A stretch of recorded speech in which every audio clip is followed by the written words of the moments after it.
This is one of the most exciting videos that I've ever done. I got the chance to speak to two astronauts that did some photography in space with a Z7 and iPhone actually.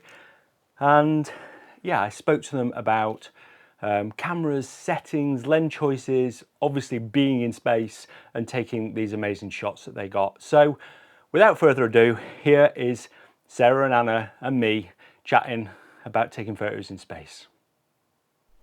Okay, so this is a pretty special video for me. I'm joined by Sarah Gillis and Anna Menon, and they have just been into space. I can't actually believe I'm saying that, but more importantly than that, they've been the furthest from Earth since 1972. Is that right? Yeah, it's been a while since we went to there. When I was looking at that, and I remember reading it before you went, thinking that's such a long time. I think it was Apollo 17. And you went on the SpaceX mission, in the Dragon capsule, as part of a Polaris program. So can you just tell us a little bit about that before we get into the photography side of it, the bit that I'm really interested in? But Sure. So go ahead, Sarah. You want to kick it off?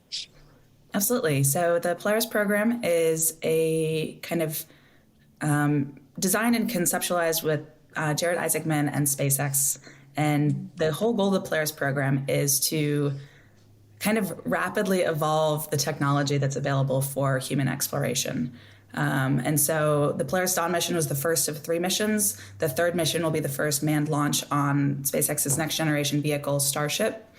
But kind of all of our mission objectives throughout Polaris Dawn specifically were focused on capabilities that will enable, future space exploration. So we went to the highest altitude flown since, as you mentioned, we went to the moon, and that was really to get data, understand going to that environment. Again, if we're going to go farther, we need to understand how our spaceship and how people operate in that environment. The next objective was the first commercial spacewalk, and so that was the development of a brand new SpaceX suit and all the technology associated with performing a spacewalk, venting our entire spacecraft to go outside. And then the last one was testing out Starlink, so internet to the spacecraft for the first time. And when you have hundreds of starships in space, you're going to need new and different lines of communication because the ones we have are already at pretty much maximum utilization. So just an awesome tech demonstration of Starlink capability to the spacecraft. And then around that, we did about 40 different science and research experiments that were all focused on the human in space and what we can learn in that environment to both benefit life here on Earth, but also make lives of future astronauts better. So quick summary of Polaris Dawn and the overview of the program.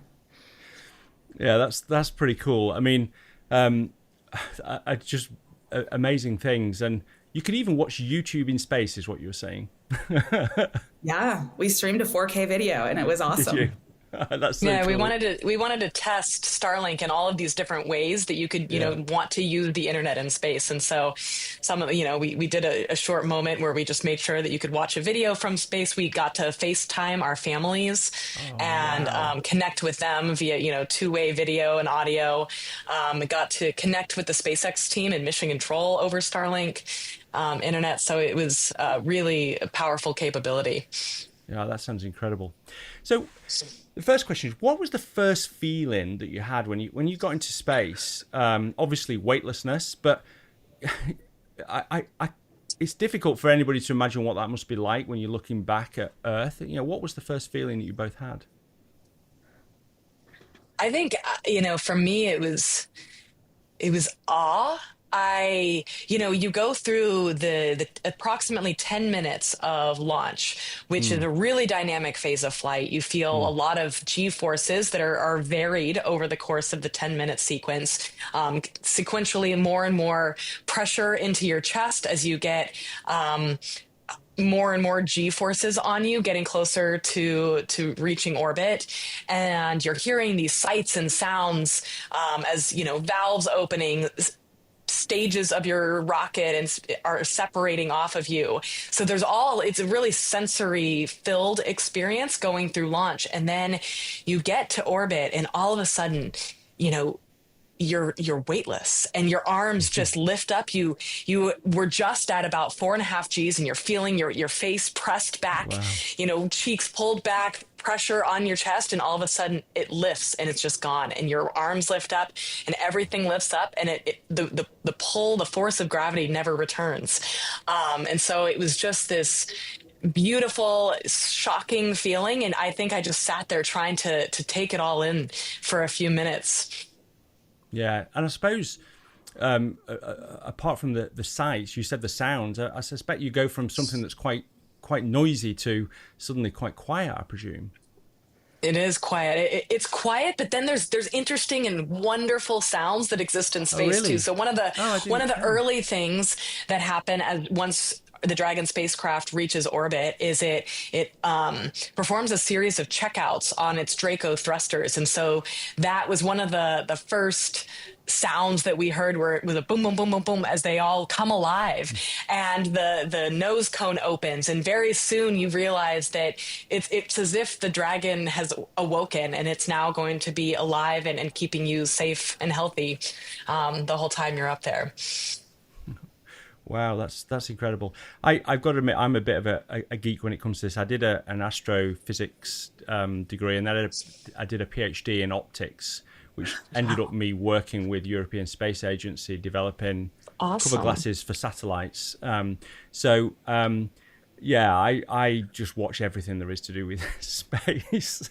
And when I was a kid, the one thing, everybody probably puts this, but I said I wanted to be an astronaut.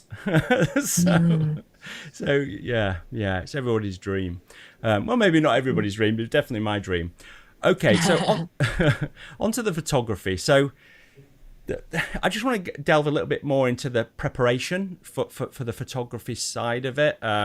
I know, Sarah, that you probably did a little bit of preparation, and then Anna, maybe you got more into it when you were in space. But can you just tell me a little bit more about that and that preparation that you did? Because it must be difficult to prepare for something that's not easy to practice for. Yeah, I think there was a number of ways that we started and approached photography. I think Anna and I both really early on recognized that this is the only opportunity we might have to see Earth from this perspective, and being able to capture it was one of the things we really wanted to do well. Yeah. We talked with SpaceX, and they put together some really great overview, intro to photography content. We have John Krause on the Polaris Dawn team, who has been an incredible resource for kind of practicing with us in really random environments where we'd have our cameras and just ask him all these questions. And he'd kind of, give us little tasks to perform, or lessons to learn and things to focus on at different points. But I mean, honestly, how we are even connected is I found your stuff on YouTube. And so I certainly leveraged that to try and learn skills where you have really awesome instruction on how to do stuff and how to learn the camera and how to think about photography. So I just want to say thank you for having those resources available, because we were certainly looking for any avenue of how to improve our skills. And I mean, frankly, Anna and I, the night before we launched, we're pulling together and refreshing camera stuff.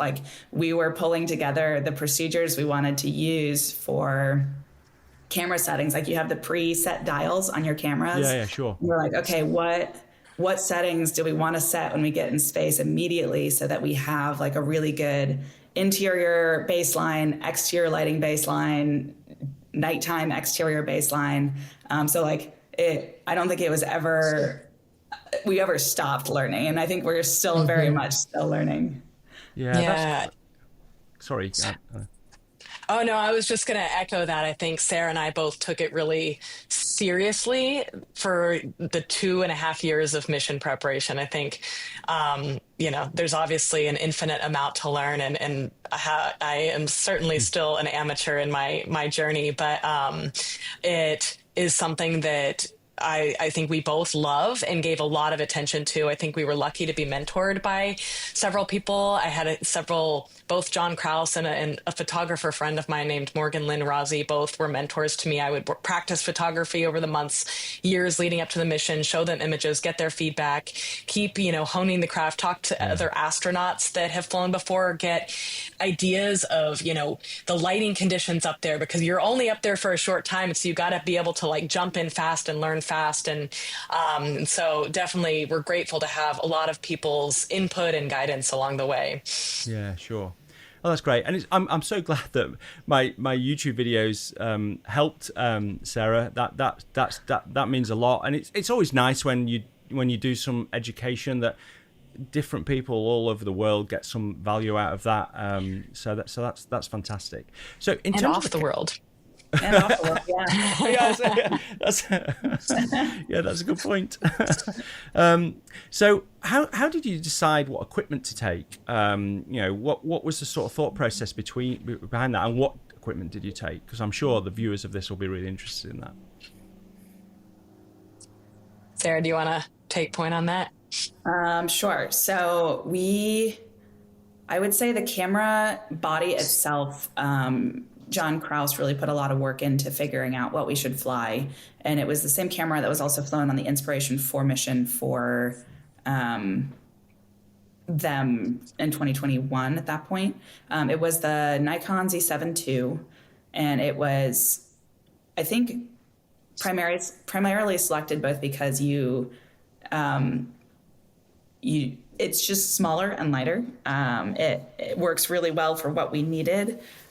We had 3 lenses that went with it. And gosh, I think, Anna, you should talk to these, because ironically, I never even used 2 of them, but I think we had 24 to 70 to 200. And a 14 to 24. 14 to 24, that's what it was.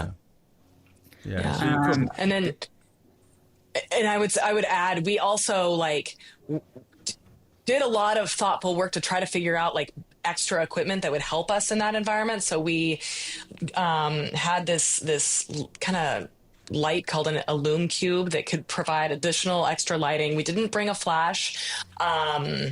We also had some GoPros that we could place in the cabin and get some video footage. And then we also had some audio recording equipment as well.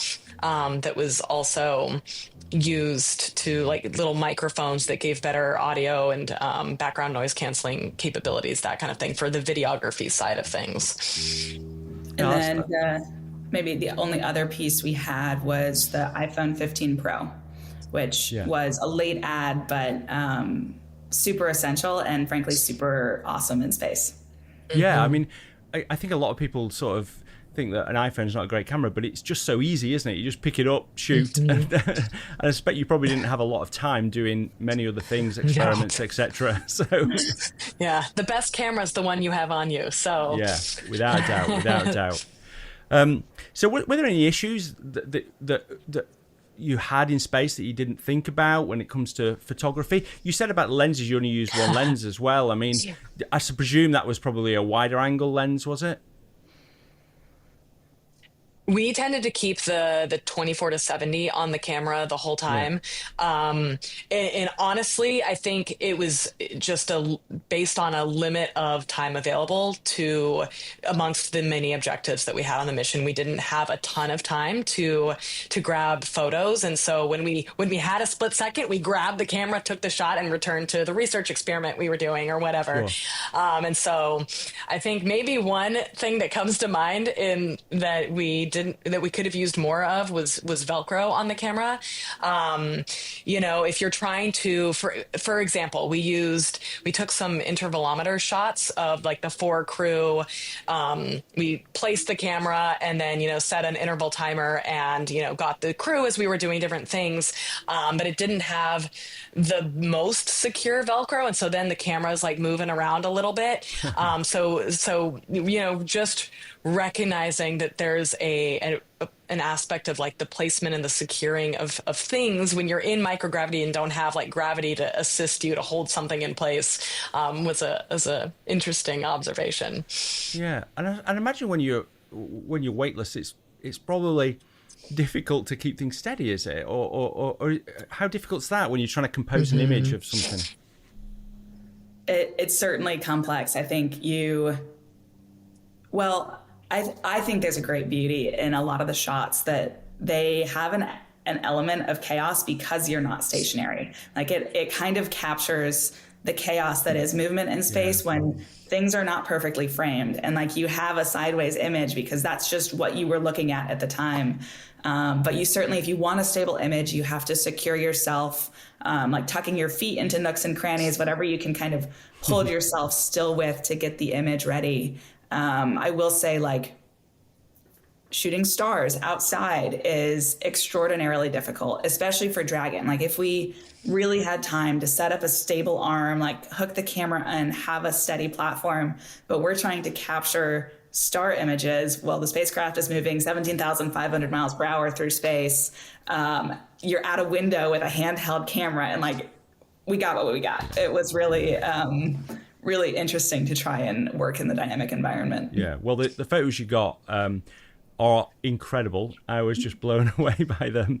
And the one that really struck me, and we'll probably look at the photos now if that's okay, is this moon shot. I mean, it just seems so incredible just to be able to see the two planets together like this. And one thing that struck me when I was looking a bit closer at the image was just how the clarity of it is so incredible. And was it like that when you were viewing things? Because, you know, there's always some atmospheric interference when you're looking at these things from Earth. So what was that like?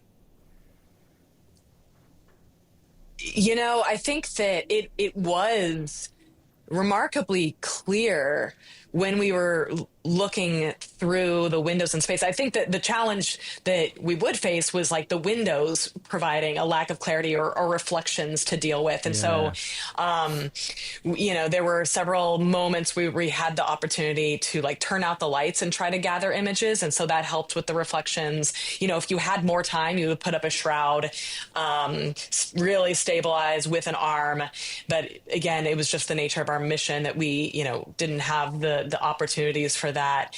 But, you know, I think there was a beautiful clarity that you could get just by, you know, looking out the window with the eye. And then I think it's a joy that some of the images were able to share that with others. Yeah, they are amazing.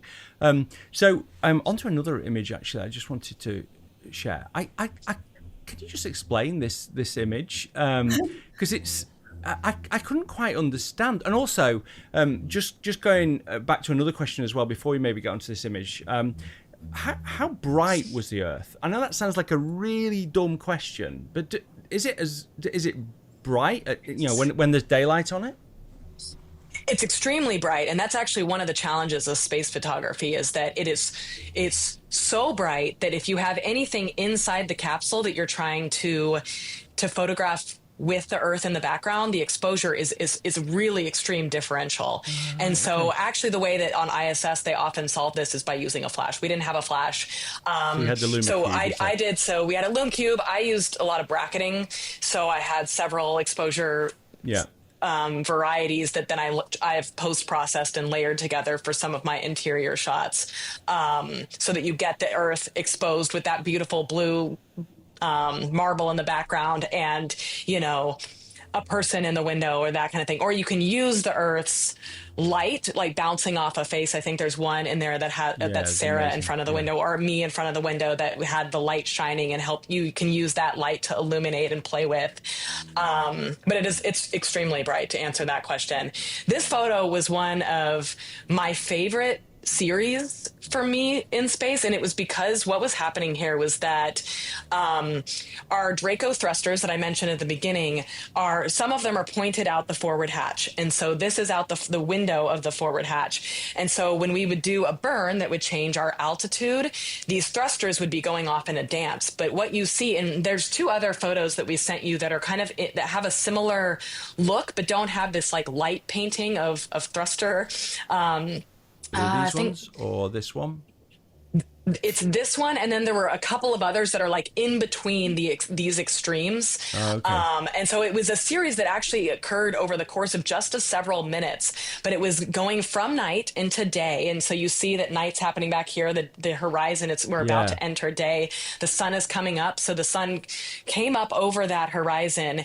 But while we were still in the night portion, the thrusters are going, and you get this glow, this orange glow from their plumes, just over and over and over. And so there was this dance that I thought was really beautiful. And it was painting the darkness of the, the universe beyond us, and this orange glow, sporadically. So it was fun to try to like play with that.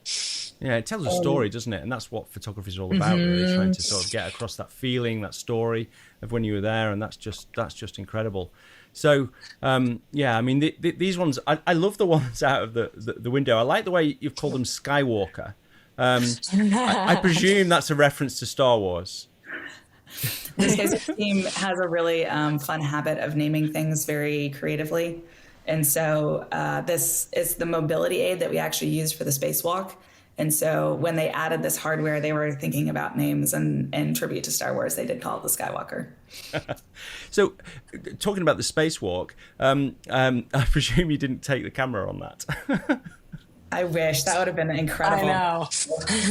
We did have a couple 4K cameras behind us on the nose cone, so that's what was kind of capturing the footage of proceeding outside. One of them was like set up to be able to capture stars, and then one of them was, I think, just capturing what it was seeing. But I don't think we've even seen all that footage yet, so hoping to at some point. I mean, that spacewalk, what was that like? I mean, it just must have been. I was actually watching that live, and I was actually, I mean, like all your friends and relatives, probably the same. I was actually feeling sick, and I was so scared. Oh, it's this incredible kind of 3D sensory experience where we're all in the spacecraft. We get on oxygen, and then as the capsule is depressurizing, you feel a change in temperature as the air is leaving the capsule. Everything cools down in the suit. You like hear the sounds and sensations as our voices are dropping. You feel the pressure change as you're clearing your ears. So it's very much like a 3D sensory experience as you're going through it. It was really, really cool to just see how the suits moved in microgravity, because we've trained in a harness suspension system that had some differences from true microgravity movement. But we were so well trained for it that we really probably could have done it in our sleep. So it was exactly how we had planned, how we had trained, and then we were out there. But it was, I think the last picture is maybe a little bit indicative of what I could see, but I could see like this pale blue horizon through my visor. I unfortunately exited in darkness. I think Jared got the more spectacular view of Earth and its glory, but it was incredible. Yeah. And I suppose you were all outside, effectively, in space, weren't you? Because you'd depressurized the cabin, hadn't you? So. Yeah. Yeah. So this image here, I was really interested in. There's like a green glow. Is that the aurora? That's our atmosphere. Is that just the? So why is it green? Mm-hmm.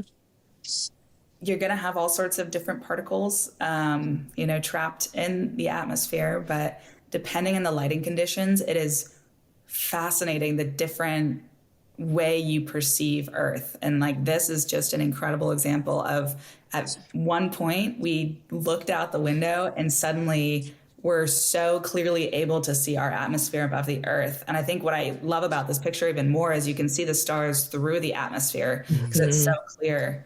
It is just so, it almost just look. It shows the fragility almost of Earth and just how thin it is.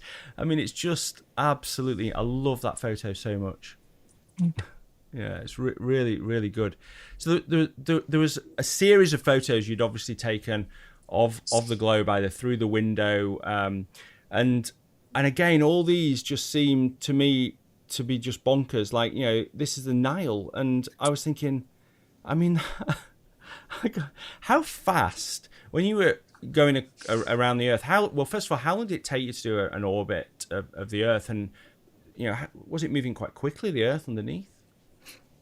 Yes, we would go through an orbit in about 100 minutes or so, depending on we were at several different altitudes over the course of the mission. And so about 106 minutes to complete an orbit.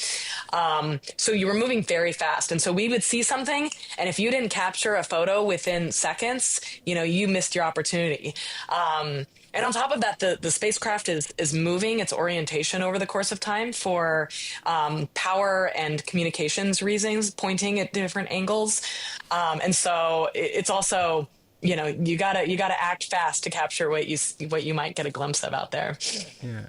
And was there a favorite of yours of the views, the sort of pictures of Earth from above? Very far above that you saw? I mean, this was the Nile. There's a few others here that I think this was just a high altitude one, which was crazy. The curvature of the Earth there just shows just how high you were. I mean, were you double the height of the International Space Station roughly, or? I think 3 times it. Yeah. God. More than 3 times, yeah. More than 3 times, yeah. And was there a really distinct difference looking back? I know it looks more the curvature, but could you really easily see that? I think you definitely could. And our orbit at perigee, we were about 190 kilometers. At apogee, at our highest, we were at 1,400 kilometers. So this is around 1,400.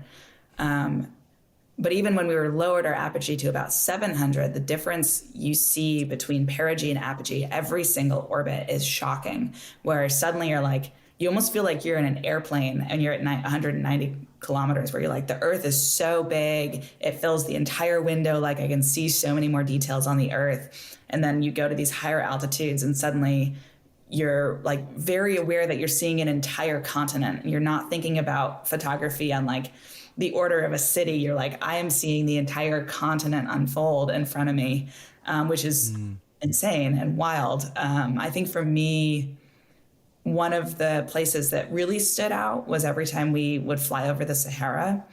It's just this incredible red. Yeah, here it is.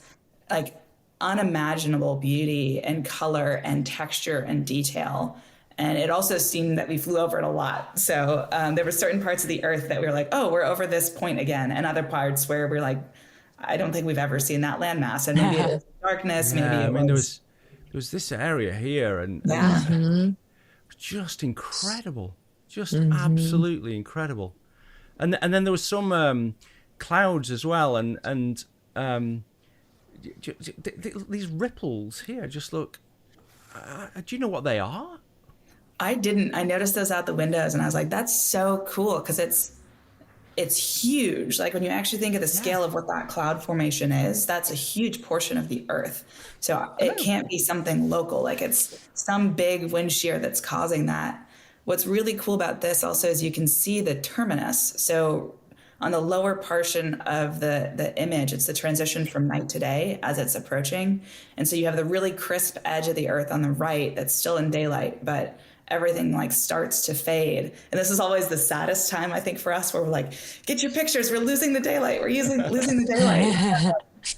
And then very quickly, suddenly you're in darkness again. Yeah. But darkness is pretty great too. It offers some other spectacular views. Yeah. I suppose a day's not very long for you though, is it? 100 minutes. Half of that. The question is, So what it's is a only day 50 when you're in space? Yeah. We got a lot of Earth days, I would say, because we're orbiting so many times a day. But we were probably in daylight for 45 to 50 minutes every orbit. And then we would be awake, though, for 16 hours plus a day. We didn't sleep a whole lot up there. I can imagine. Yeah. Well, there's time to sleep when you get back to Earth, isn't there? Exactly. That's what we thought too. Yeah. Best not to. I just wanted to just to talk about a couple of other photos. So this was just tell me about this photo. So who is this? This is Asteroid. This is our zero gravity indicator. She was designed by a girl named Liv, who is a pediatric cancer survivor and a friend of the program.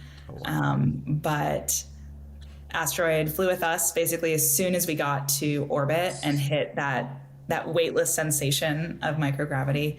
I reached down and pulled her out and like just released her into the cabin, and it's this indication that you're now floating, and it's a very visually distinct thing that shows you are actually in microgravity.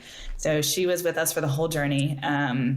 But I think this picture also captures the chaos of what it's like in space, where you have two crew members in the background. You can see Anna's space hair.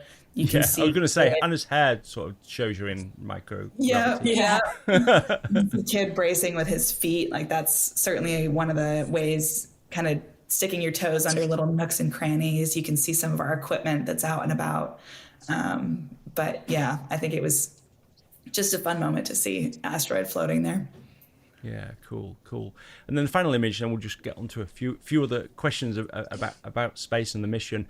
So this is just amazing. So the light on your hair there, is that just the light from the sun, or directly from the sun, or is that reflected from the Earth, or? I think there it's sunlight.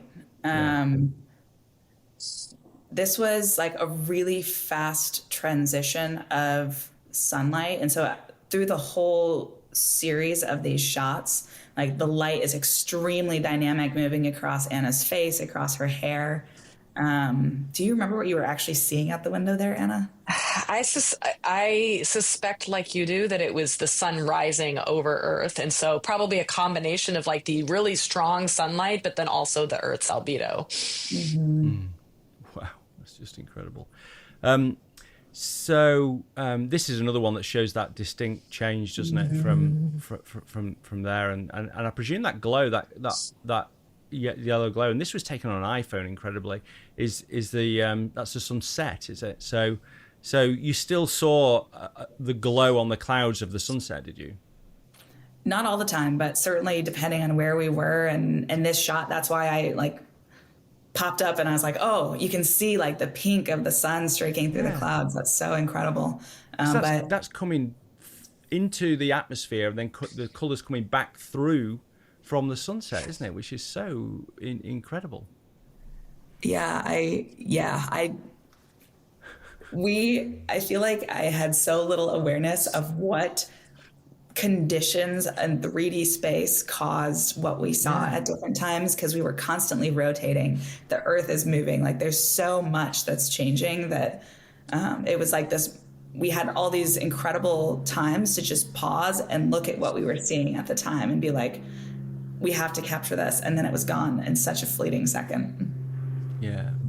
So have you printed any photos? You probably haven't. You've probably been so busy, but I suspect at some point you're going to print a few of these photos. I hope so, because I love physical prints. And have you got a favorite image, either of you?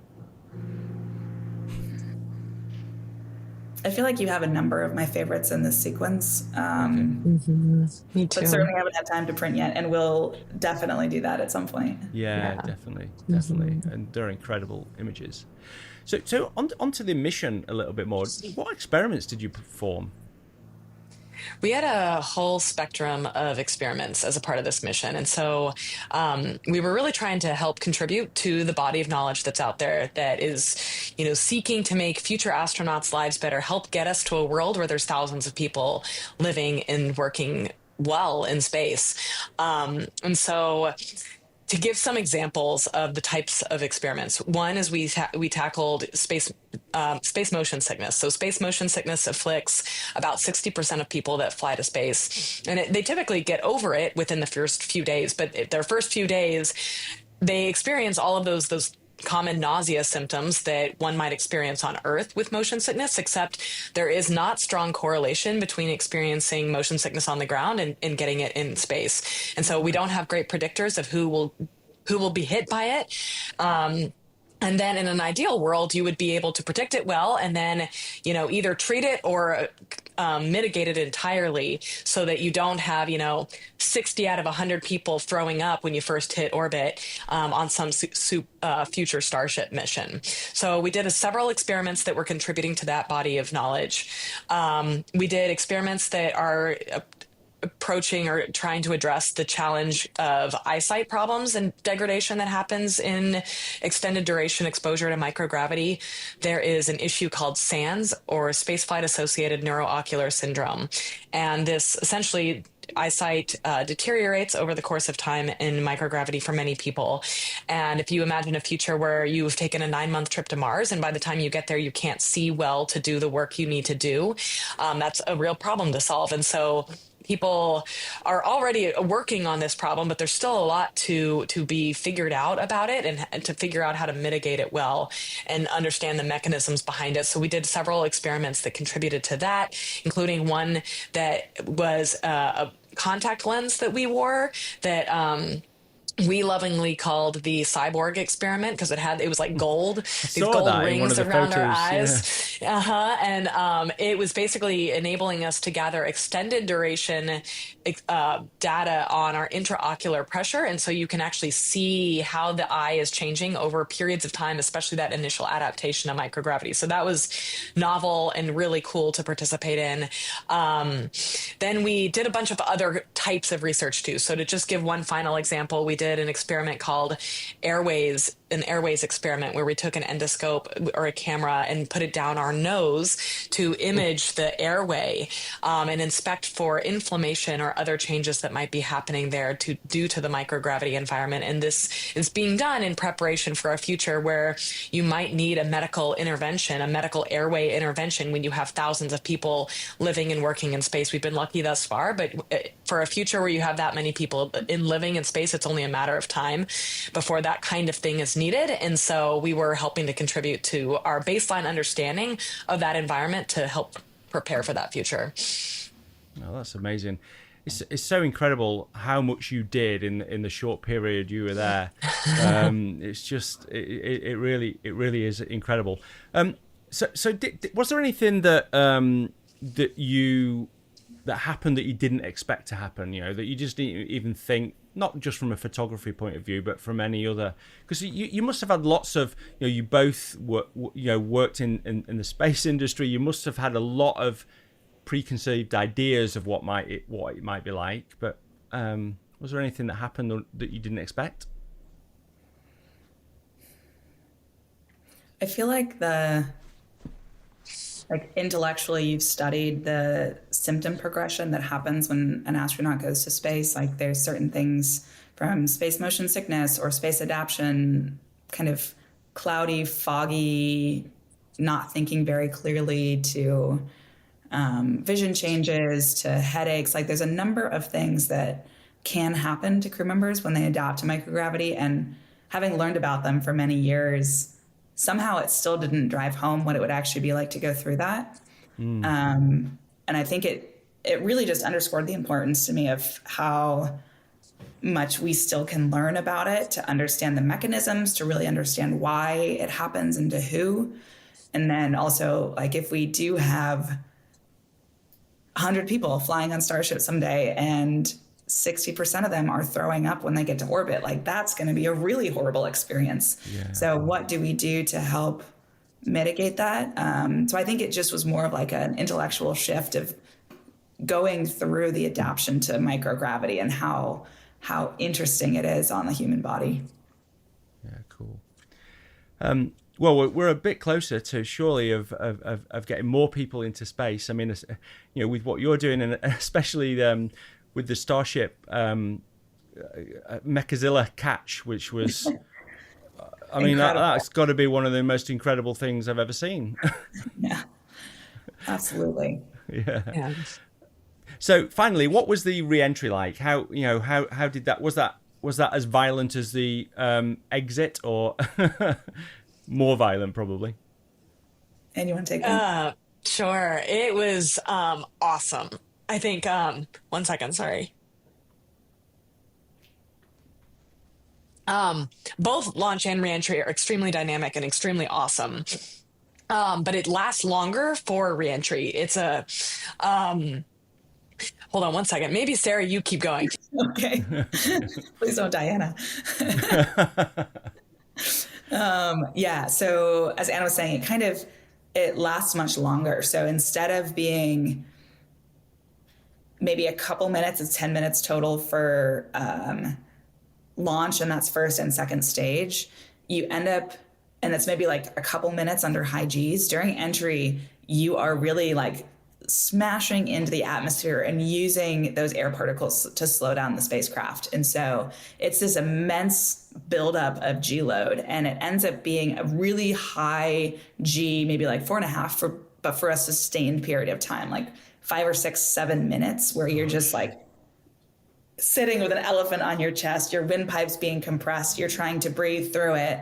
At first, it was really smooth. We saw kind of the glow, this beautiful orange glow outside the windows at about 100 kilometers, right when you would expect to start seeing some atmosphere particles. And then from there, it started to become more and more interesting, where we had like ablative sparks flying by the window and stuff like that. And then as you get lower, you start actually hitting the bulk of the atmosphere, and Dragon really comes alive. The thrusters are firing to keep it oriented, and it really feels like Dragon's almost clawing its way into the atmosphere at that point. And then right when you're like, are we hitting turbulence? Like, will Dragon stay stable? The parachute deploy happens, and the drogue shoots first fire, and suddenly there's an impulse, and then like the whole spacecraft slows down, and like you're kind of lifted up as it starts decelerating, and it's a staged deceleration sequence. But then there's another firing where the parachute door blows off, and then for a couple seconds the whole spacecraft starts dropping again, and then the main parachutes come out, and again, like, you're just lifted up as it decelerates. And I think the parachute deploy sequence was one of my favorite parts. It was just such a cool roller coaster. I would say, yeah. It's the best roller coaster ride ever. Totally. I would love to go do that in an amusement park someday. Yeah. Oh, well, that's cool. And yeah, well done. Thanks for inspiring everybody as well, because it's just incredible to see these things, to see the photos you took as well is amazing. And thanks for taking the time to come and chat to me about it. I really appreciate that. Yeah, thank you so much for having us. Really fun to share the output of what Anna and I were so invested in trying to capture. And I think we all share a love of photography. So thanks for taking the time to talk with us about it. Yeah, well, hopefully. Thanks for. Go on. Sorry. I was just going to say, thanks for doing what you're doing to share your knowledge with the public. I think that it's tremendously valuable. We all can learn a lot from that. Yeah, well, thanks, Simon. I love it. I love the combination of landscape photography, being out in nature, and then being able to have a platform to share that with, share my journey and my knowledge that I've learned over many years of doing it. And if it can help some people out and inspire people to get into photography, then that's always amazing. So yeah, I'll be keeping doing it until I'm underground, I should think. Great. I love it. Great. Well, thanks ever so much for your time. Thank you so much too. It was a joy to talk to you.